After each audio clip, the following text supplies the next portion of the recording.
नमस्कार, खबर दोपहर में आपका स्वागत है और मैं हूं आपके साथ लोकेश जगवानी। उत्तराखंड में ग्लेशियर टूटने के बाद तपोवन टनल में फंसे लोगों को बाहर निकालने का काम लगातार जारी है। टनल के अंदर राहत बचाव अभियान लगातार चलाया जा रहा है। मामले पर डीजीपी अशोक कुमार ने कहा कि रेस्क्यू ऑपरेशन में बड़ी सफलता नहीं मिली है। मलबे में अब बड़े बोल्डर दिखने लगे हैं। वहां 24 घंटे काम चल रहा है। संपर्क कट गया था पुल का, उसको कल हमने जिप लाइन से तो जोड़ ही दिया। उसका फायदा यह है कि वहाँ आदमी भी आराम से आ जा पा रहे हैं पार, और राहत सामग्री भी जा रही। पहले सिर्फ हेलीकॉप्टर पे डिपेंडेंट थे, तो वो तो बड़ा इशू नहीं बचा। वहाँ हमारे एसडीआरएफ के राहत कैंप एस्टेब्लिश हो गए हैं, स्टेट पुलिस के, आईटीबीपी के भी राहत कैंप जो है एस्टेब्लिश हो गए हैं। कल माननीय मुख्यमंत्री जी भी वहाँ तक गए थे, तो वो बिल्कुल इशू नहीं है मेरे विचार से। जो तीसरा इशू है डेड बॉडीज की सर्च का, डेड बॉडीज या तो मलबे में है या तो नदी में बह गए हैं। तो हमें मलबे से 8 और नदी से 24, नदी में भी श्रीनगर तक हमें बॉडीज मिली हैं, तो 24, कुल 32 बॉडीज हमको अभी तक मिली हैं, जिनमें से 8 आइडेंटिफाइड हैं, 24 आइडेंटिफाइड नहीं है। हमने कल एक नंबर भी जारी किया था कि भाई इनके इस पे जो है सभी लोग सूचित करें या कांटेक्ट करें, जिससे हम उनके व्हाट्सएप पे डेड बॉडीज के फोटो डाल देंगे, जिससे वो जिनके लोग खोए हुए हैं उनका मिलान कर सकें। अभी भी जो मलबे में कल हमने एनडीआरएफ एसडीआरएफ की टीमें उतारी थी, तो वहाँ से 4 बॉडीज मिली थी। तो आज हमें उम्मीद है, जैसे एक वीडियो आया है जहाँ से गिर रहे हैं, तो उसके आसपास के मलबे में एक्स्ट्रा सर्च करेंगे।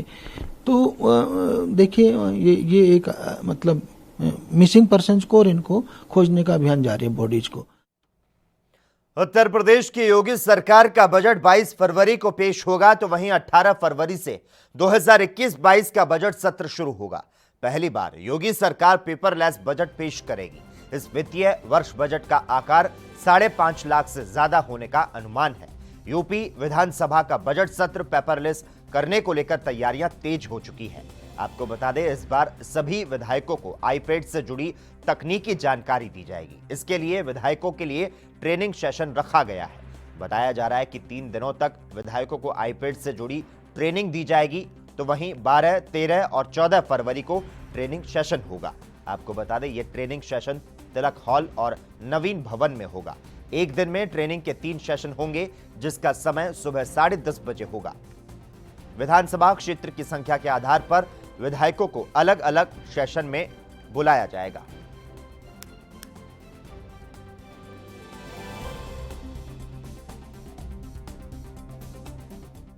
तो उत्तर प्रदेश की योगी सरकार का बजट 22 फरवरी को पेश होगा, तो वहीं 18 फरवरी से 2021-22 का बजट सत्र जो है वो शुरू होगा। पहली बार योगी सरकार पेपरलेस बजट जो है वह पेश करेगी। इस वित्तीय वर्ष बजट का आकार 5.5 लाख से ज्यादा होने का अनुमान है। यूपी विधानसभा का बजट सत्र पेपरलेस करने को लेकर तैयारियां तेज हो चुकी है। आपको बता दें, इस बार सभी विधायकों को आईपैड से जुड़ी तकनीकी जानकारी दी जाएगी और इसके लिए विधायकों के लिए ट्रेनिंग सेशन रखा गया है। बताया जा रहा है कि 3 दिनों तक विधायकों को आईपैड से जुड़ी जो ट्रेनिंग है वो दी जाएगी।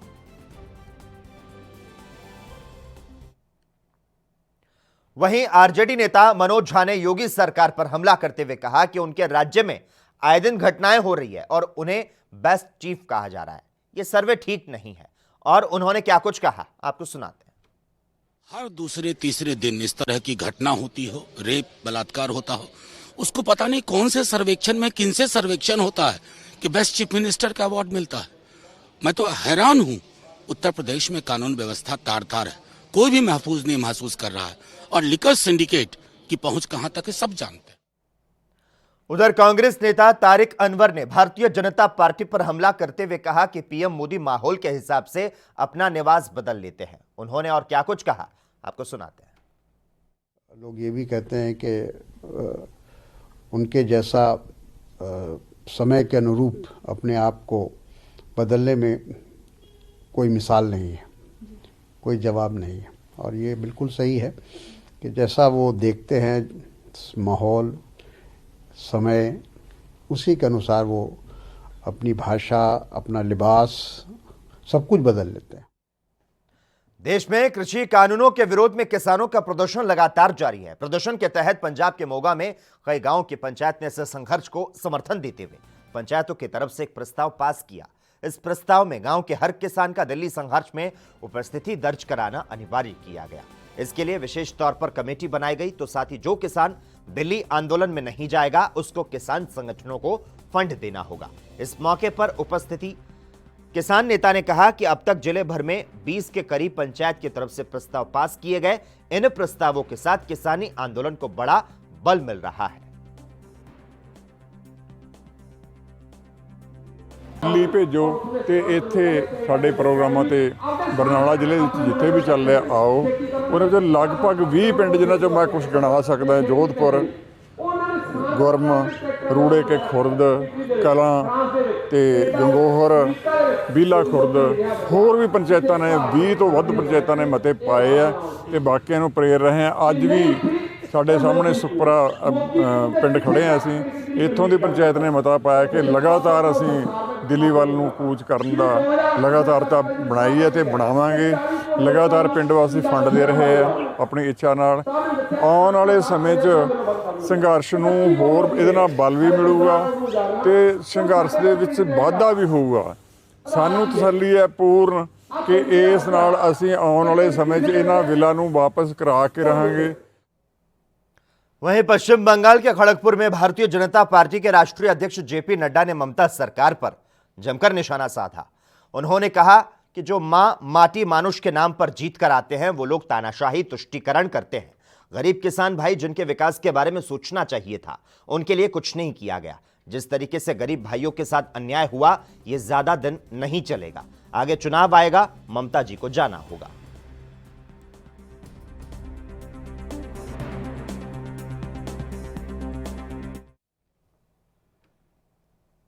बिहार के पटना में भारतीय जनता पार्टी के नेता शाहनवाज हुसैन ने उद्योग मंत्री का कार्यभार संभाला। उन्होंने कहा, आज मैंने उद्योग विभाग का चार्ज संभाल लिया है। बिहार में औद्योगिक क्रांति हम करके दिखाएंगे और 14 करोड़ बिहार के लोगों की उम्मीदों पर खरे उतरेंगे।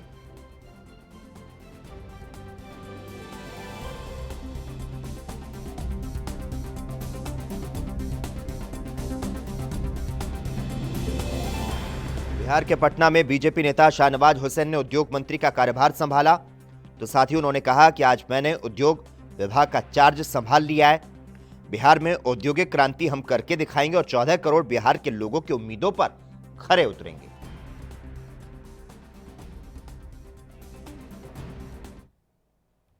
कोरोना संकट काल में प्रवासी मजदूरों की स्थिति काफी सुर्खियों में रही थी। बुधवार को केंद्र सरकार की ओर से संसद में इस मसले पर जवाब दिया गया। एक सवाल के जवाब में सरकार ने माना कि कोरोना काल में लगे लॉकडाउन के वक्त करीब 1 करोड़ लोग घर पहुंचे थे। दरअसल राज्यसभा में समाजवादी पार्टी के नेता रामगोपाल यादव की ओर से सवाल पूछा गया कि कोरोना संकट की वजह से असंगठित क्षेत्र में कितने मजदूर बेरोजगार हुए, सरकार के पास इसका आधिकारिक आंकड़ा क्या है।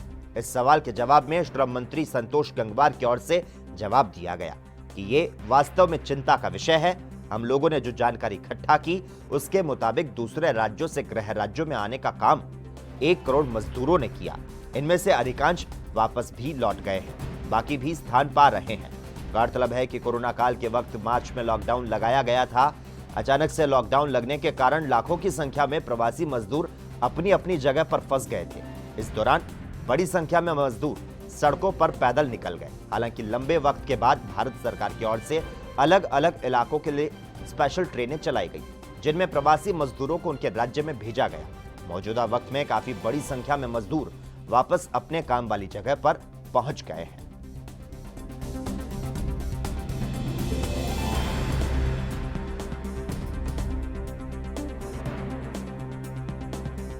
तो आपको बता दें, कोरोना संकट में प्रवासी मजदूरों की जो स्थिति थी वो काफी सुर्खियों में रही थी और बुधवार को केंद्र सरकार की ओर से संसद में इस मसले पर जवाब भी दिया गया। एक सवाल के जवाब में सरकार ने माना कि कोरोना काल में लगे लॉकडाउन के वक्त करीब 1 करोड़ लोग घर पहुंचे। उत्तर प्रदेश में कोविड महामारी के बाद एक बार फिर से 6ठी कक्षा से 8वीं कक्षा तक के स्कूल खुले। स्कूलों में एक बार फिर से रौनक दिखाई दी। जहां एक तरफ छात्र छात्राओं में स्कूल आने की उत्सुकता दिखी, तो वहीं शिक्षक भी स्कूल खुलने से काफी खुश नजर आए। मुरादाबाद के प्राथमिक शिक्षा अधिकारी ने बताया कि कक्षा 6 के लिए सोमवार और बृहस्पतिवार, कक्षा 7 के लिए मंगलवार और शुक्रवार, कक्षा 8 के लिए बुधवार और शनिवार को कक्षाएं चलेंगी। तो साथ ही कक्षाओं में सैनिटाइजेशन सोशल डिस्टेंसिंग और कोरोना गाइडलाइन की पालना की जा रही है।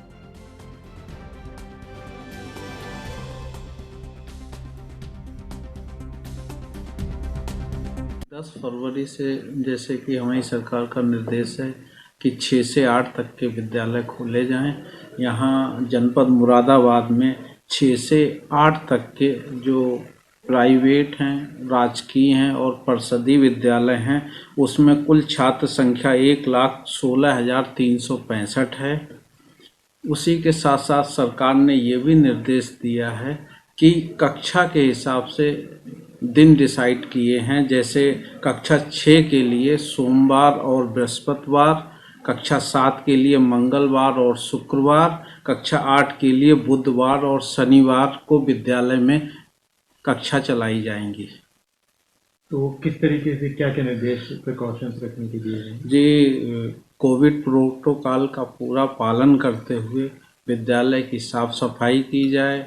उसके लिए सैनिटाइजर, मास्क, थर्मल स्क्रीन सब विद्यालय के पास उपलब्ध होने चाहिए। इसके साथ राजधानी दिल्ली में नर्सरी एडमिशन की प्रक्रिया 18 फरवरी से शुरू हो जाएगी, तो वहीं 4 मार्च तक रजिस्ट्रेशन की आखिरी तारीख होगी। रजिस्ट्रेशन के बाद पहली एडमिशन लिस्ट 20 मार्च को जारी की जाएगी। इसके पहले मुख्यमंत्री अरविंद केजरीवाल ने जल्द नर्सरी एडमिशन शुरू करने के संकेत दिए थे। बताया जा रहा है कि पहली लिस्ट के बाद बची हुई सीटों के लिए 25 मार्च को दूसरी एडमिशन लिस्ट जारी की जाएगी। दाखिले की प्रक्रिया 31 मार्च 2021 तक पूरी कर ली जाएगी। पिछले दिनों सीएम अरविंद केजरीवाल और विभिन्न प्राइवेट विद्यालयों के प्रधानाचार्य और प्रबंधन समिति के बीच एक बैठक हुई। इस बैठक के उपरांत दिल्ली सरकार द्वारा कहा गया कि शैक्षणिक सत्र 2021-22 के लिए नर्सरी स्कूल में दाखिले की प्रक्रिया जल्द शुरू होगी। बता दें कि 4 दिन पहले करीब 10 महीने बाद दिल्ली में 9वीं 11वीं की कक्षा के स्कूल खोल दिए गए, तो साथ ही डिग्री, डिप्लोमा और इंस्टीट्यूट खोले जा रहे हैं।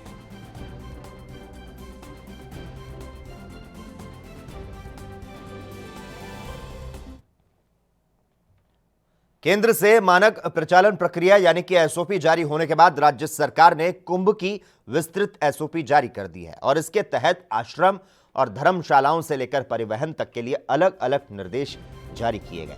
इस बार कुंभ मेले में बिना रजिस्ट्रेशन और बिना कोविड नेगेटिव रिपोर्ट प्रवेश नहीं मिलेगा, तो वहीं सामूहिक भजन गायन और भंडारे पर पूर्ण प्रतिबंध रहेगा। आपको बता दें, सचिव आपदा प्रबंधन और पुनर्वास विभाग ऐसे मुरुगेशन के कुंभ मेले की गाइडलाइन जो है वह जारी की गई। उन्होंने आश्रम, धर्मशाला, वाहन पार्किंग स्थान, होटल और रेस्टोरेंट पॉइंट, हॉल्टिंग पॉइंट, धार्मिक स्थल, रेलवे स्टेशन, सार्वजनिक परिवहन और बस स्टैंड के लिए अलग अलग निर्देश जो हैं वे जारी किए और सभी में इस बात का सख्ती से लागू किया गया है कि अगर नियमों का पालन नहीं होगा तो सीधे तौर पर आपदा प्रबंधन अधिनियम 2005, महामारी रोग अधिनियम 1897 और आईपीसी की धाराओं में कार्रवाई की जाएगी।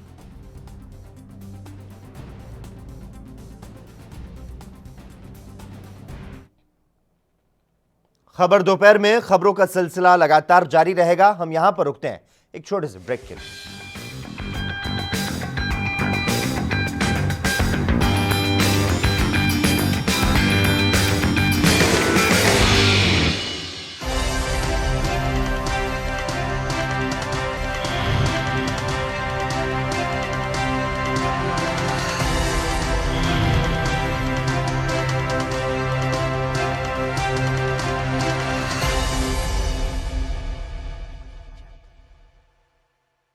कम ब्रेक और ज्यादा खबरों के साथ देखिए ANP news in channel number पर।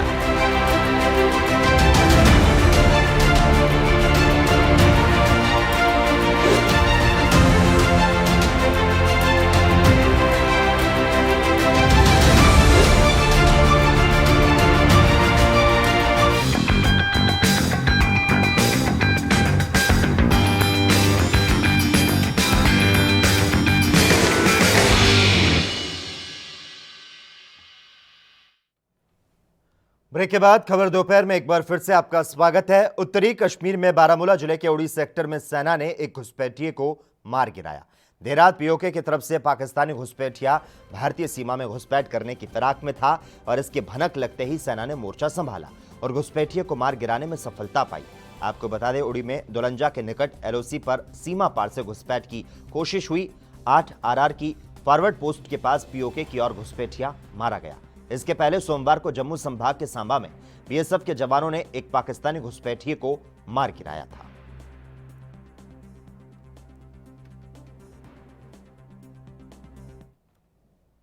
मुंबई के वर्सोवा में एलपीजी स्टोरेज गोदाम में सिलेंडर धमाका हुआ। इस हादसे में 4 लोग घायल हो गए। आपको बता दें, एलपीजी सिलेंडर के गोदाम में लगी आग से अफरा तफरी का माहौल बन गया। गोदाम में आग के बाद कई सिलेंडर में धमाके हुए और आग तेज हो गई। फायर ब्रिगेड की 16 गाड़ियां मौके पर मौजूद हैं, लेकिन आग पूरी तरह से काबू में नहीं आई है। स्थानीय निवासियों का आरोप है कि इस गैस सिलेंडर से बड़े सिलेंडर से छोटे सिलेंडर में गैस भरा जाता था। लोगों ने इसको लेकर कई बार मना भी किया, बावजूद ऐसी लापरवाही हुई। उधर बीजेपी विधायक लवेकर ने बताया कि यहां सालों से गैस सिलेंडर की रिफिलिंग की जाती थी, जो कि अनधिकृत बताई जा रही है। इनकी जांच की जाएगी, जो भी दोषी होगा उसके खिलाफ कड़ी कार्रवाई की जाएगी।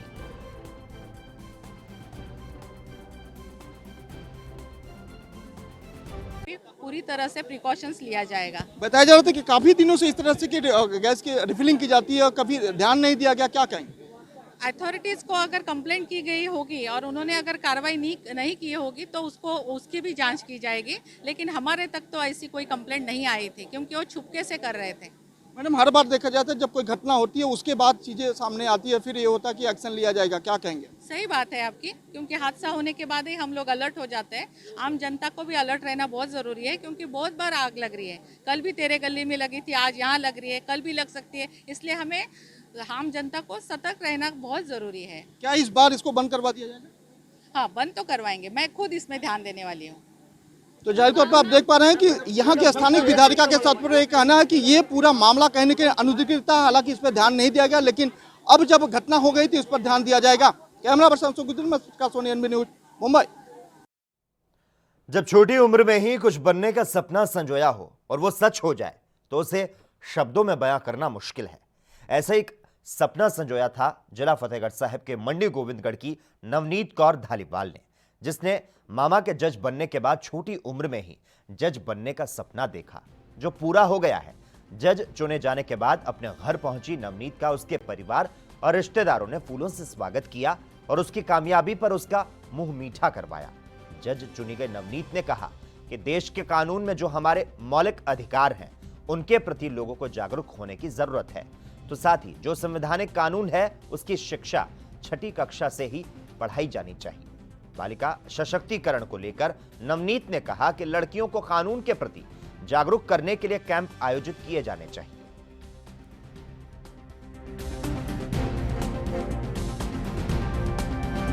ਸਭ ਤੋਂ ਪਹਿਲਾਂ ਤਾਂ ਮੈਂ ਪਰਮਾਤਮਾ ਦਾ ਸ਼ੁਕਰੀਆ ਕਰਨਾ ਚਾਹਨੀ ਆ, ਜਿਹਦੇ ਕਰਕੇ ਮੈਂ ਇੱਥੇ ਬੈਠੀ ਆ। ਤੇ ਛੋਟੀ ਹੁੰਦੀ ਨੂੰ ਮੈਨੂੰ ਜਿਹੜੀ ਇਨਸਪੀਰੇਸ਼ਨ ਮਿਲੀ ਸੀ ਉਹ ਮੇਰੇ ਮਾਮਾ ਜੀ ਤੋਂ ਮਿਲੀ ਸੀ। ਮੇਰੇ ਮਾਮਾ ਜੀ ਜੋ ਨੇ ਉਹ ਵੀ ਜੱਜ ਨੇ, ਤੇ ਜਦੋਂ ਮੈਂ 2.5-3 ਸਾਲ ਦੀ ਸੀ ਉਹ ਜੱਜ ਨਿਯੁਕਤ ਹੋਏ ਸੀ।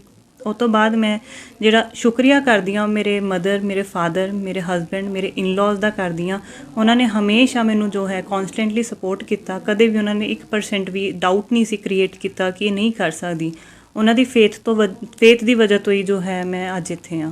ਮੈਂ ਵੀ ਐਸੀ ਫੈਮਿਲੀ ਤੋਂ ਹੀ ਬਿਲੋਂਗ ਕਰਦੀ ਆ ਜਿੱਥੇ ਪਹਿਲਾਂ ਇਹ ਸੋਚ ਹੁੰਦੀ ਸੀ ਕਿ ਕੁੜੀਆਂ ਨੂੰ ਘਰੋਂ ਬਾਹਰ ਨਹੀਂ ਕੱਢਣਾ, ਪਰ ਮੇਰੇ ਫਾਦਰ ਦੀ ਜਿਹੜੀ ਸੋਚ ਹੈ ਉਹ ਅਲੱਗ ਸੀ। ਤੇ ਮੇਰੇ ਫਾਦਰ ਤੇ ਮੇਰੇ ਮਦਰ ਨੇ ਕਿਹਾ ਕਿ ਨਹੀਂ, ਸਾਡਾ ਬੱਚਾ ਜਿਹੜਾ ਹੈਗਾ ਬਾਹਰ ਨਿਕਲ ਕੇ ਪੜ੍ਹੂਗਾ ਤੇ ਆਪਦੇ ਸੁਪਨੇ ਪੂਰੇ ਕਰੂਗਾ। ਤੇ ਅੱਜ ਦੇ ਟਾਈਮ ਦੇ ਵਿੱਚ ਵੀ ਇਹ ਚੇਂਜ ਕਾਫੀ ਜ਼ਿਆਦਾ ਆ ਰਿਹਾ, ਪਰ ਮੈਨੂੰ ਲੱਗਦਾ ਕਿ ਜਿਹੜਾ ਰੂਰਲ ਪੰਜਾਬ ਹੈ ਉੱਥੇ ਵੀ ਹਜੇ ਪ੍ਰੋਬਲਮ ਜਿਹੜੀ ਹੈਗੀ ਫੇਸ ਕਰਨੀ ਪੈ ਰਹੀ ਹੈ। ਕੁੜੀਆਂ ਨੂੰ ਆਪਣੇ ਮਾਪਿਆਂ ਨੂੰ ਸਮਝਾਉਣਾ ਪੈਂਦਾ, ਆਪਣੀ ਡ੍ਰੀਮਸ ਨੂੰ ਦੱਸਣਾ ਪੈਂਦਾ, ਉਹਨਾਂ ਨੂੰ ਕਹਿਣਾ ਪੈਂਦਾ, ਤਰਲੇ ਕਰਨੇ ਪੈਂਦੇ ਨੇ ਕਿ ਨਹੀਂ ਸਾਨੂੰ ਬਾਹਰ ਭੇਜਣ ਦਿਓ। ਤੇ ਮੈਂ ਮਾਪਿਆਂ ਨੂੰ ਇਹੀ ਕਹੂੰਗੀ ਕਿ ਨਹੀਂ, ਤੁਸੀਂ ਆਪਣੇ ਬੱਚਿਆਂ 'ਤੇ ਵਿਸ਼ਵਾਸ ਰੱਖੋ, ਬੱਚਿਆਂ ਨਾਲ ਗੱਲਬਾਤ ਕਰੋ, ਉਹਨਾਂ ਨੂੰ ਬਾਹਰ ਭੇਜੋ, ਤਾਂ ਕਿ ਜੋ ਬੱਚਾ ਜਦੋਂ ਬਾਹਰ ਨਿਕਲਦਾ ਹੈ ਉਹ ਐਕਸਪਲੋਰ ਕਰਦਾ ਹੈ, ਉਹਨੂੰ दुनियादारी। राजधानी दिल्ली के चिड़ियाघर में एक बार फिर से बर्ड फ्लू का खतरा मंडरा रहा है। आम नागरिकों के लिए चिड़ियाघर फिलहाल अभी बंद रहेगा। चिड़ियाघर के प्रशासन के मुताबिक 3 फरवरी को चिड़ियाघर की 4 अलग अलग जगह से कुल 7 सैंपल भोपाल के एक लैब में भेजे गए थे। इन सभी सैंपल में H5N8 एवियन इन्फ्लुएंजा यानी कि बर्ड फ्लू की पुष्टि हुई। इसके पहले दिल्ली के चिड़ियाघर में बर्ड फ्लू का पहला मामला 16 जनवरी को सामने आया था, जब एक ब्राउन आउल के मृत पाए जाने पर सैंपल भोपाल भेजा गया, जिसमें H5N8 एवियन इन्फ्लुएंजा यानी कि बर्ड फ्लू की पुष्टि हुई। फिलहाल चिड़ियाघर में सभी मानकों का ध्यान रखकर सैनिटाइजेशन का कार्य जारी है, जिसके बाद 6 और सैंपल जांच के लिए दिल्ली चिड़ियाघर से भेजे गए थे, जो कि नेगेटिव पाए गए। यही नहीं, हाल ही में दिल्ली के लाल किले की बर्ड फ्लू के चलते आम नागरिकों के लिए इसे बंद किया गया था।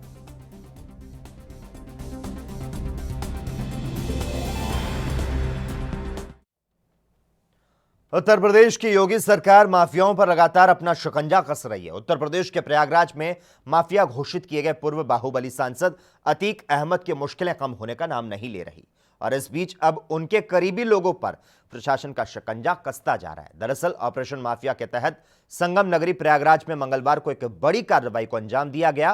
प्रयागराज में सरकारी अमले ने माफिया घोषित किए गए पूर्व बाहुबली सांसद अतीक अहमद के बेहद करीबी और उसके गैंग के सक्रिय सदस्य खालिद जफर की संपत्ति को जब्त किया। इस दौरान कुछ अवैध निर्माण को सरकारी बुलडोजर के जरिए जमींदोज किया गया। सरकारी अमले ने खालिद जफर के करीब 150 बीघा जमीन को अपने कब्जे में ले लिया। इस जमीन की अनुमानित कीमत 250 से 300 करोड़ रुपए बताई जा रही है। आरोप है कि अतीक के इस गुर्गे ने काली कमाई के जरिए इन संपत्तियों को हासिल किया। यह प्रॉपर्टी धूमनगंज थाना क्षेत्र के भीटी गांव की है। इस दौरान वहां बनाए गए दफ्तर और बाउंड्री वॉल को ध्वस्त कर दिया गया। सरकारी अमले को शक है कि यह पूर्व बाहुबली सांसद अतीक अहमद की बेनामी प्रॉपर्टी हो सकती है। आपको बता दें, खालिद जफर के खिलाफ धूमनगंज थाने में रंगदारी, अपहरण, जबरन जमीनों पर कब्जा करने समेत कई संगीन धाराओं में मुकदमे दर्ज हैं। साल 2017 में खालिद जफर को भूमाफिया घोषित किया जा चुका है।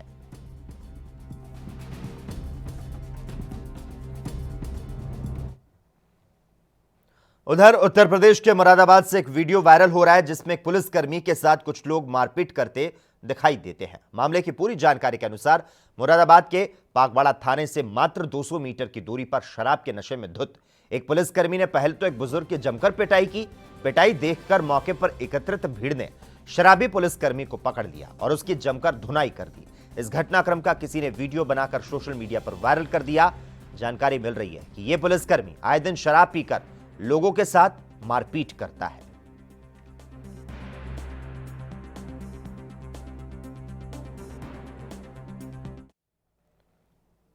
मुंबई में एक बार फिर से ठंड ने दस्तक दी है। सोमवार से मुंबई में एक बार फिर से ठंड पड़ने लगी है। मौसम विभाग के मुताबिक उत्तर पूर्व से ठंड हवा की जो बयार है वो फिर से शुरू हो जाएगी। इससे मुंबई और आसपास के इलाकों का मौसम ठंड भरा हो गया है। यह ठंड भरा मौसम आगामी 2 दिनों तक रहेगा और इस दौरान मुंबई का न्यूनतम तापमान 18 डिग्री तक गिर सकता है। 2 दिन के बाद दक्षिण पूर्व से हवाएं चलनी शुरू हो जाएंगी और मुंबई का मौसम सामान्य हो जाएगा।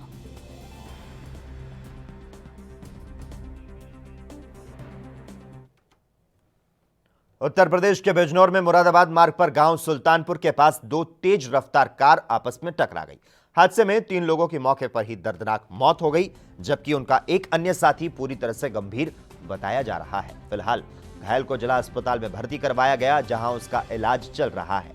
बिजनौर एसपी डॉक्टर धर्मवीर सिंह ने बताया कि 3 लोगों की मौके पर मौत हुई। प्रशासन द्वारा मृतक के परिजनों को सूचना दे दी गई है। आगे की कार्रवाई जारी है। ये रात में आए थे, 3 लोगों की मौत हो गई। इसमें 2 की बॉडी उधर पीएम हाउस पे रखी है, एक बॉडी हमारे यहाँ इमरजेंसी में रखी हुई है। कोई इसमें घायल भी है क्या?